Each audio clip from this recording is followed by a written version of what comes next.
Howard Stern Show. So here's all this new technology. You've never directed a movie before, and you take on a really hard assignment because you're working with CGI techniques, the new Avatar kind of techniques, and you've never really done it before.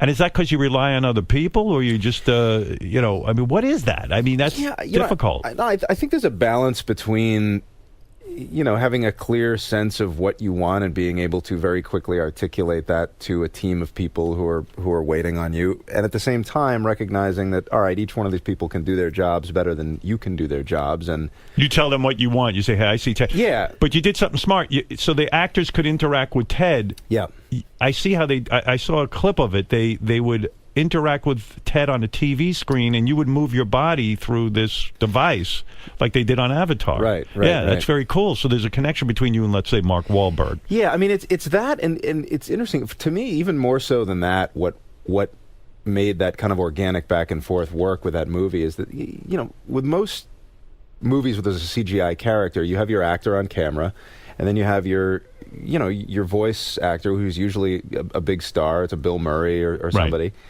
And you're not going to have that person there every day, so they do their lines after the fact or before the fact, and you never get it's crazy the two people breathing the same air in the room. We wanted to do it all live, so you could improvise, so you could go off script, and you can only do that if you're both in the same room. So they would record your voice interacting, and you guys could ad-lib and do all that stuff. Yeah. That's a smart way to do it, because then it feels like a real organic conversation, and funny things happen on set. And I think the only reason I feel like we were one of the, if not the first movie to do that with a CG character, and I think it's just because I was also directing, and you didn't have to get a big star. Right, you could throw a line, though, at Mark Wahlberg and crack him up, and that would be genuine. Yeah. And it'll show on film, right? Yeah, yeah. When you block out a film like this, do you do it the same way they do a comic? Do you make a storyboard, and then you block everything out? It depends on the scene. With a movie, so much of this movie, it's these two characters interacting, so you don't really need to storyboard. You just get all the coverage.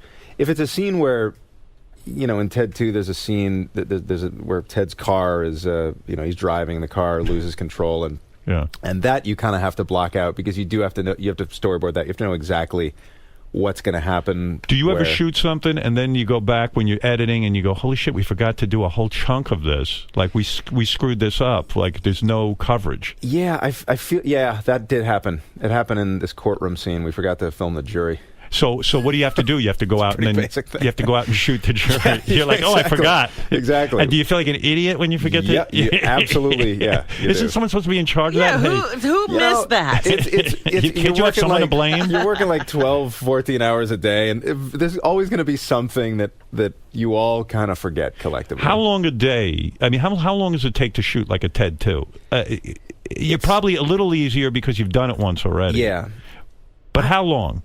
This was about a 65 to 70 day shoot, I think. That's considered long, right? Yeah. I think. I've only made 3 movies, so I don't. Do actors get frustrated when, because when you're doing something new that's never done before, like a talking teddy bear and all that, and you're using all this new technology, do they get frustrated with the amount of time it takes? Do they all understand, or do they get pissed off? They're great. I mean, Mark and everybody, they're all they kind of slip right into it, and we developed a system where we have to do our stuffy pass where we put the stuffed bear in there so we can see how the light hits it and everything. Yeah, but as a director, does Mark ever say to you, listen, I've got 3 movies lined up. This guy's pretty busy.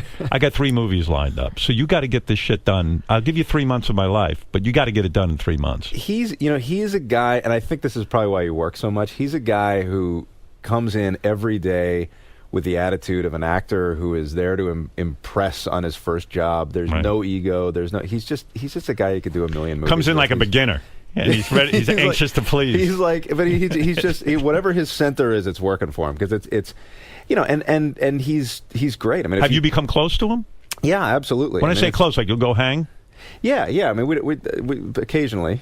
Is he annoying to hang with because he's got so many kids and stuff, or do you try to hang with him outside of the children? No. Mainly, we've gone for drinks a couple times. Yeah, right. But he's great. I mean, what's the interesting thing is when you take the bear out of the footage, like when you look at the raw footage with no bear in there, he's still talking to something. Like that's half of why it works. He's got to be good. Yeah, he did a really good job on the first one. Yeah, he was amazing. Why did you do this? Because I would imagine this was very expensive and cost you personally a lot of money. I read that when you were shooting Ted 2, You were shooting it in Boston, right?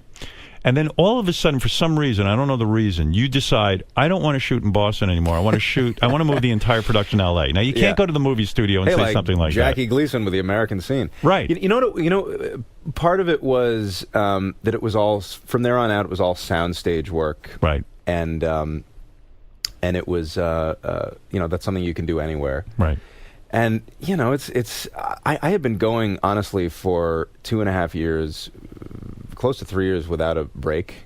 And I was just burned out. And I'm like, you wanted to be home. Yeah. I'm like, we still got a long way to go. And if I'm going to finish this, I'm starting to come apart. And I gotta, it's that thing, if you're going to shit on me, at least let me go home and wash it off in my own tub. What did you miss about being home? In other words, you were staying in a hotel in Boston, or they put you up in an apartment? Yeah, no, it was fine. I had spent so much time away from home, and with no break between the two movies that it'll start to get to anybody. You mean psychologically, you felt like you were having a hard time? Oh yeah. Oh yeah. Because it's just like, I just want to be in my own house.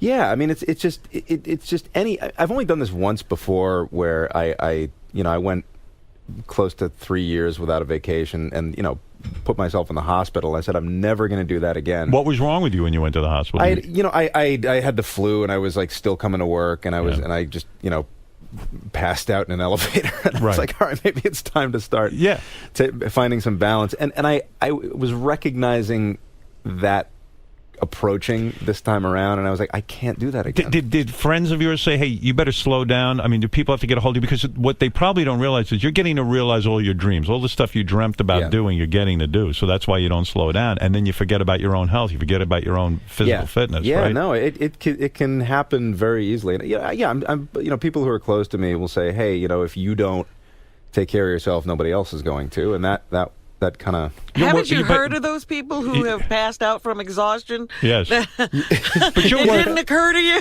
But Seth, you're worth $200 million. Well, at this point, you could just retire and never be heard from again. So why not just slow down and pick and choose what you do? Why are you working so hard? I'm one of those really happy people who's not content when he's relaxing and who's not content when he's working.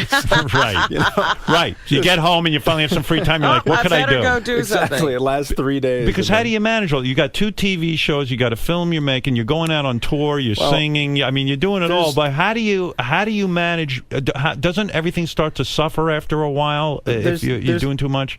There's 2 ways to do that. I mean, you can be FDR or you can be Hitler. You can be the guy who micromanages everything and ends up killing himself, or you can be the one who delegates. And I have learned, generally I'm only putting my heart and soul into one thing at a time. Right. And when Ted started up, I left Family Guy completely in the hands of my co-producers. Do you trust them enough with that project? Yeah. And if the ratings go down or something, do you ever pull them into a room and go, you motherfuckers, I leave for 5 minutes and you screwed me? No, I mean, my philosophy is sort of, I don't get any joy out of doing 8 things at once.